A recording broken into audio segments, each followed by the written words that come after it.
Craze क्यों है इतना और इसकी फैसिलिटीज़ क्या है और उसका एडमिशन प्रोसेस क्या है, उसकी फैसिलिटीज़ क्या है। इसका पहले का जो नाम था वो सेंट्रल हिंदू कॉलेज। खास बात यहाँ का ये है कि गर्ल्स के लिए अलग क्लासेस भी होती हैं और बॉयज़ के लिए अलग क्लासेस भी।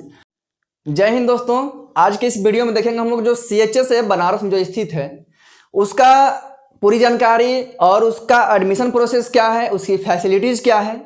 तो सबसे पहले ये ध्यान देंगे कि जो CHS है वो एक BHU का ही पार्ट है। यहाँ पर देख सकते हैं कि जो CHS का ये मेन गेट है, आप यहाँ पर देख सकते हैं कि ये जो CHS का क्या है मेन गेट है, जिसको सेंट्रल हिंदू स्कूल के नाम से जाना जाता है। इसका पहले का जो नाम था वो सेंट्रल हिंदू कॉलेज था, इसको चेंज करके सेंट्रल हिंदू स्कूल किया गया जो कि BHU का पार्ट है। और CHS में क्या होता है कि CHS में स्कूलिंग शिक्षा होती है और BHU में क्या होता है ग्रेजुएशन से होता है। तो इसके आगे देखेंगे इसका क्रेज क्या है मार्केट में कि अपने बच्चों को लोग CHS में पढ़ाना क्यों चाहते हैं। अच्छी शिक्षा और बेहतर शिक्षा और सस्ती शिक्षा, इसका ये पालन करता है क्योंकि इतने कम फीस में जो फैसिलिटीज़ जो एजुकेशन इसमें दी जाती है वो आपको इंडिया के कहीं भी स्कूल में किसी भी स्कूल में नहीं मिल सकता है। क्योंकि अगर प्राइवेट स्कूल में अगर बात करेंगे तो जो प्राइवेट स्कूल का एक फ़ी है, एक अच्छे प्राइवेट स्कूल का, वो मंथली कम से कम 5 से 10 हज़ार तक है, जबकि इसका एनुअली खर्च जो होता है वो 10 हज़ार तक आता है।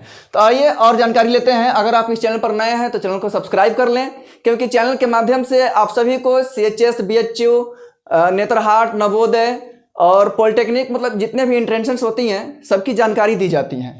आप यहाँ पर देख सकते हैं ये छात्रावास है। जो छात्रावास है ये गर्ल्स के लिए अलग होते हैं और बॉयज़ के लिए अलग होते हैं। सबसे खास बात यहाँ का ये है कि गर्ल्स के लिए अलग क्लासेस भी होती हैं और बॉयज़ के लिए अलग क्लासेस भी। और यहाँ पर ये देखेंगे ये ग्राउंड है इसका।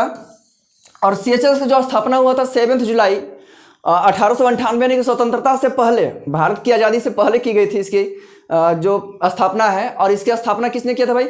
Annie Besant, doctor Annie Besant ने किया था, जिसको डॉक्टर एनी बेसेंट का तपोभूमि के नाम से भी जाना जाता है।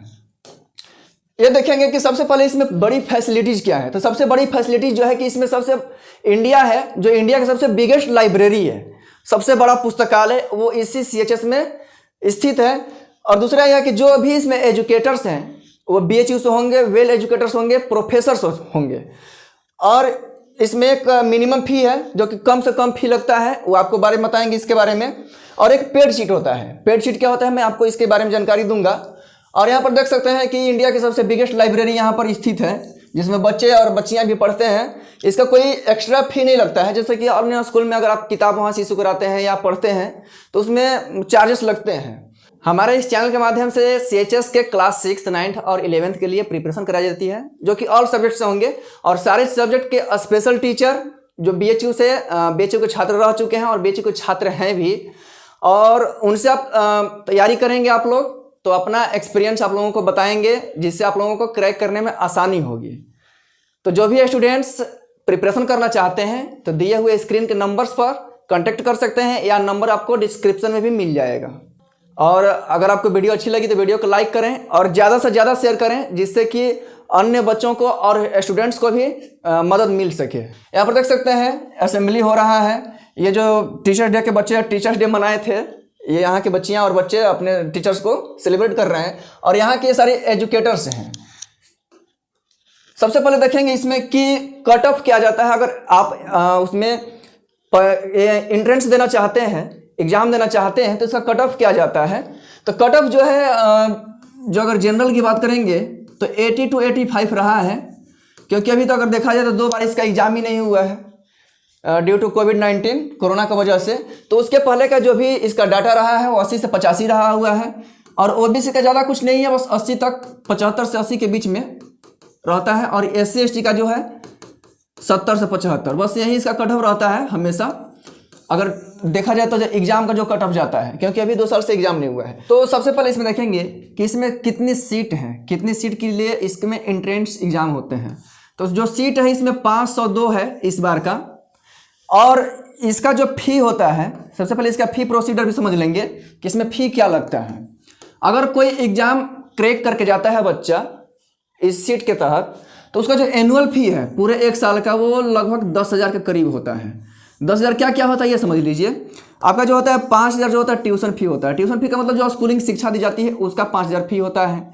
4500 जो होता है हॉस्टल चार्ज और मेस यानी कैंटीन, 4500 पूरे एक साल का। अगर कोई बच्चा साइकिल से स्कूल जाता है तो उसके पूरे एक साल के लिए 300 रुपये पेड करने होते हैं, यानी कि टोटली मिला करके आपका 9800 रुपये पूरे एक साल का लगेगा। अब बात कर लेते हैं यहाँ पर पेड शीट की। पेड शीट इसमें 20 होते हैं। पेड शीट होता क्या है, जैसे मान लीजिए कि हम एग्जाम दिए और एग्जाम में हमें 85 नंबर लाना है, 85 नंबर्स यानी कि मार्क्स लाने हैं, लेकिन मेरा 84 आया या 83 आया, तो आप पेड सीट के तहत इसमें एडमिशन करा सकते हैं। और पेड सीट का जो चार्ज है पूरे एक साल का वो 20,000 तक पहुंच जाता है, यानी कि 20,000 लगेगा। यानी कि आप क्रैक एंट्रेंस जो क्रैक करके जाएंगे तो 10,000, अगर क्रैक नहीं करके जाएंगे यानी कि पेड सीट के लेंगे, थोड़ा सा नंबर या मार्क्स जो कम रह गया है उसके लिए आपको 20,000 लगेंगे। आप समझेंगे यहाँ पर सिलेबस, इसमें सिलेबस क्या आता है। तो सबसे पहले ये समझेंगे कि ये जो होता है एग्जाम जो होता है वो 6 क्लास के लिए होता है, 9th क्लास के लिए होता है और 11th क्लास के लिए होता है। ये 3 क्लास के लिए ही इसमें एंट्रेंस एग्जाम होता है।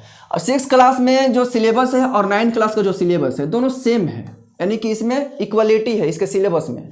लेकिन इसका जो है 11th क्लास में इसमें स्ट्रीम हो जाता है, जैसे math stream, bio stream, arts stream, commerce stream. तो आप उसमें जिस स्ट्रीम से मतलब कि जाना चाहते हैं, एडमिशन लेना चाहते हैं, उसमें उस स्ट्रीम के हिसाब से आपको एग्जाम देना पड़ेगा। एग्जाम्पल देखेंगे, जैसे आप मैथ से उसमें एडमिशन कराना चाहते हैं तो उसमें मैथ के क्वेश्चन ज़्यादा रहेंगे, फिजिक्स के क्वेश्चन ज़्यादा रहेंगे। बाकी जो है 6 और 9th के लिए बता दे रहे हैं आप लोगों को, मैथ, इंग्लिश, हिंदी, साइंस, मतलब साइंस में तीनों सब्जेक्ट आ जाते हैं, पीसीएम, पीसीबी, एक होता है जनरल नॉलेज। तो 6 और 9th के लिए सभी जो होते हैं 20-20 मार्क्स के होते हैं, पांचों सब्जेक्ट से 20-20 मार्क्स के होते हैं, टोटली मिला करके 100।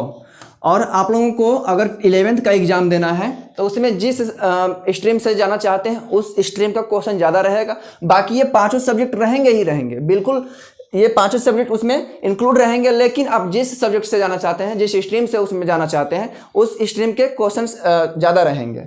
अब बात कर लेते हैं कि इसका प्रिपरेशन कैसे करें। और इस चैनल पर सीएचएस प्रिपरेशन की तैयारी कराई जाती है, जितने भी हमारे ऑल सब्जेक्ट के लिए, और जितने भी हमारे एजुकेटर्स हैं वे सारे बीएचयू के छात्र रह चुके हैं और बीएचयू के छात्र हैं। यदि अगर कोई बच्चा, कोई फ्रेंड्स सीएचएस की प्रिपरेशन करना चाहता है तो हमारे इस चैनल के द्वारा कर सकता है और दिए हुए नंबर से कांटेक्ट कर सकता है। तो फिर मिलेंगे आप लोगों से नेक्स्ट वीडियो में, तब तक के लिए जय हिंद।